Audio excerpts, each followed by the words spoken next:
Hello YouTube, this is Ready to Lose 77, Rachel. Um, I had my surgery Wednesday, the 9th, and today is Friday the 11th.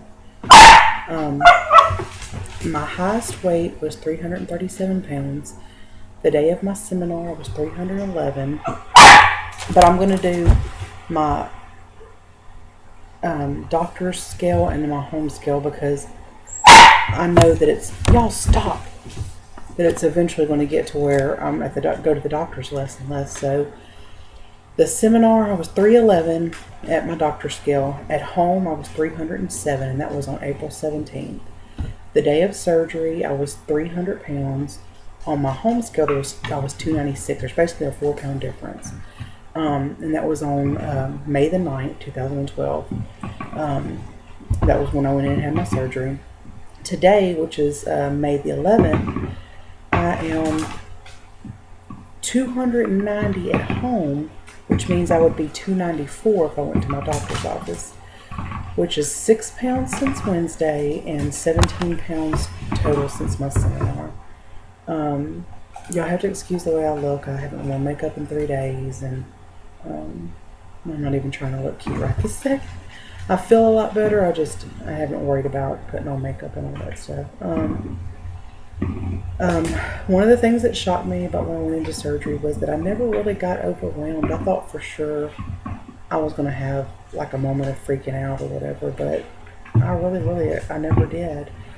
I won't go through all the times with you because that's kind of boring, but my worst moment in this whole ordeal was whenever I woke up from anesthesia.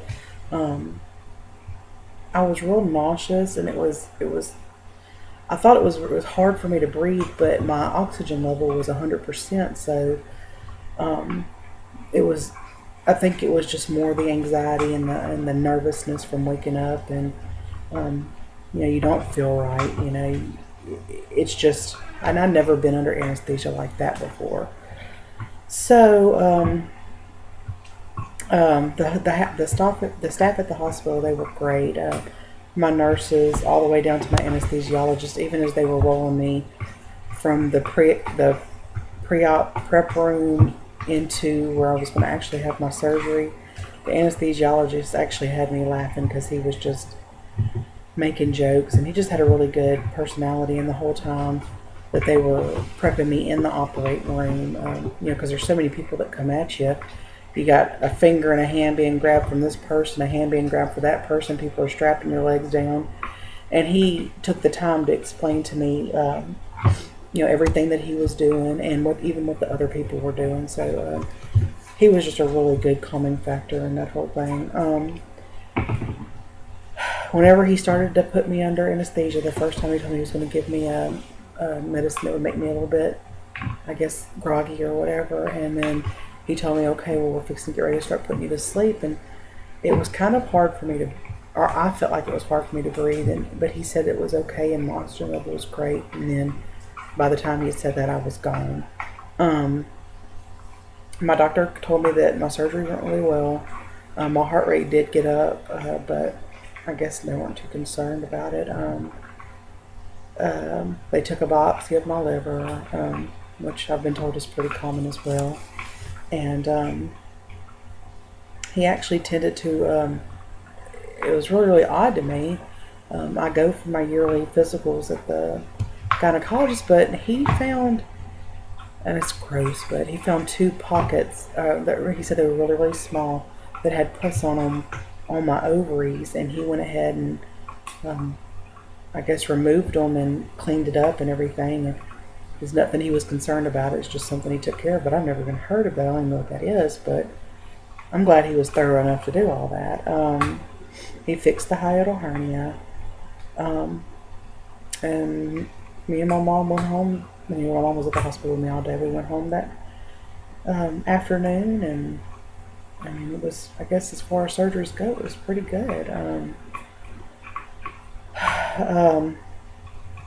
The day of surgery, and the next day were hard for me to like get up and get down and stuff, just from soreness and stuff.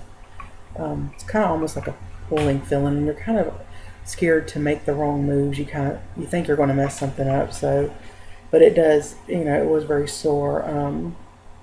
But as of today, that's just gotten a whole lot easier. I may have a little pain, but getting up and getting down is nothing like it was the day of my surgery and the next day. I've not been able to sleep in my own bed. I've tried twice, but whenever I lay down, just the pressure and pain that goes up into my shoulders and the tightness on my stomach, it's just too much. So I've slept in my recliner ever since I've been home from the hospital.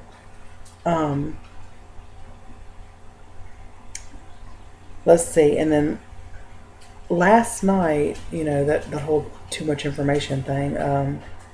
When I was sleeping in the recliner, my stomach started making just the most god awful noises. I've been hungry before, and my stomach has growled, but nothing like what come out. Even my poor little weenie dogs were even growling. They thought something had broke into the house.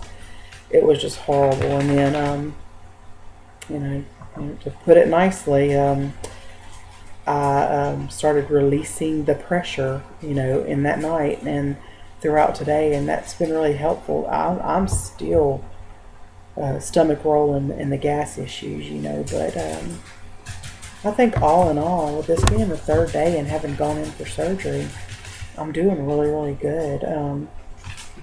My incisions I have 4, and they're really, really not bad at all. I mean, they're 3 really small ones, and then my port site, and they're just as clean and no bruising, no anything.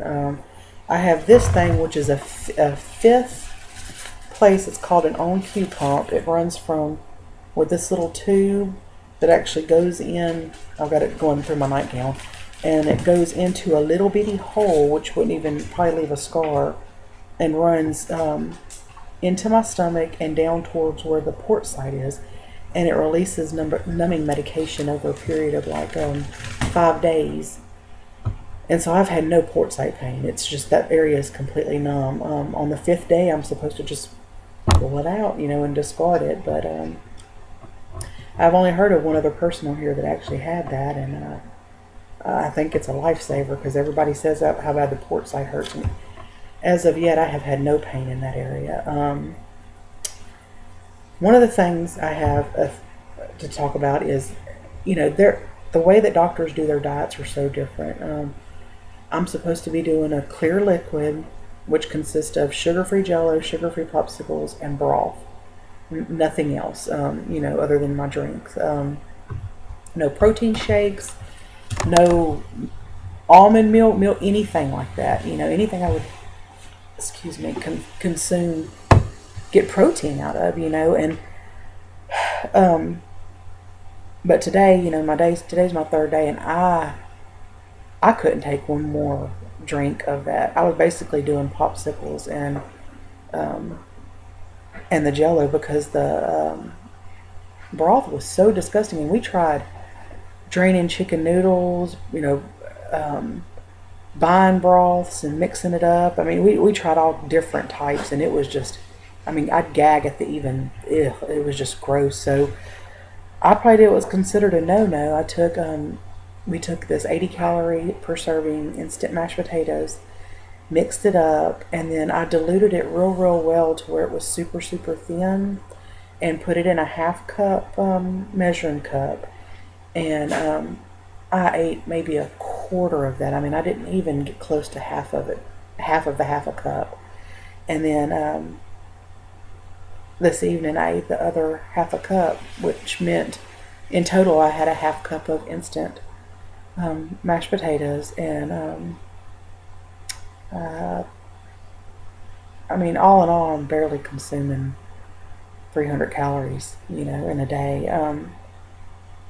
And that might not be great, but something, I had to do something, something had to give. But I took such minute, wouldn't even consider it a bite, more of licking the spoon and diluting it in my mouth before I ever swallowed it.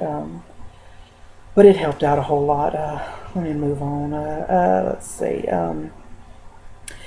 Right now, it's hard for me to tell I can't tell what my stomach is telling me. There's so much going on. I don't know that I can necessarily feel the band, but I do feel a tightness. But maybe from being swollen. There's so much gas rumbling stuff going on, and I really can't tell when I eat if what I'm feeling is fullness or gas, or because whenever I eat I do tend to have a little bit more gas start rumbling. Whether it's pudding, jello, or whatever, it's pretty much a constant rumble from somewhere in my body. But I watched one of Casey Quinn's older videos, and it helped me because she felt the same stomach confusion that I feel. It's just so hard to tell what is going on. You just don't know.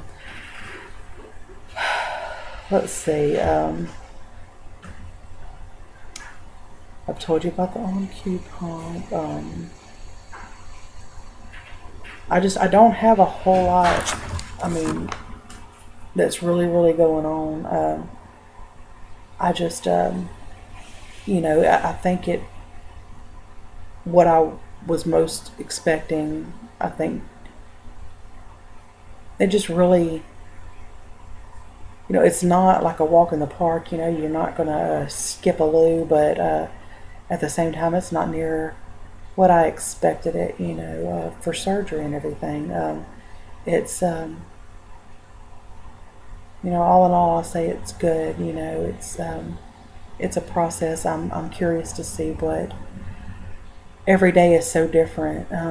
So I'm curious to see what day to day it hands me. But if anybody else had any issues with the liquid diet thing, I don't plan on consuming anything else. It's just for me right now. I absolutely cannot do the broth. It's disgusting, and I don't know if it's better to stick to just eating Jello and popsicles, or if it was better for me to add at least something in there. I mean, it's just I couldn't do it. But anyways, that's me, and I survived, and I'm waiting to see some other people's videos that I know have recently had surgery, and I thank you for y'all's videos that I've been able to go back and look at after my surgery. Has been really, really helpful because I've tried to see what y'all said and went through, and it's just really been helpful to me. And I'll make another video here in a few days, and thank y'all very much.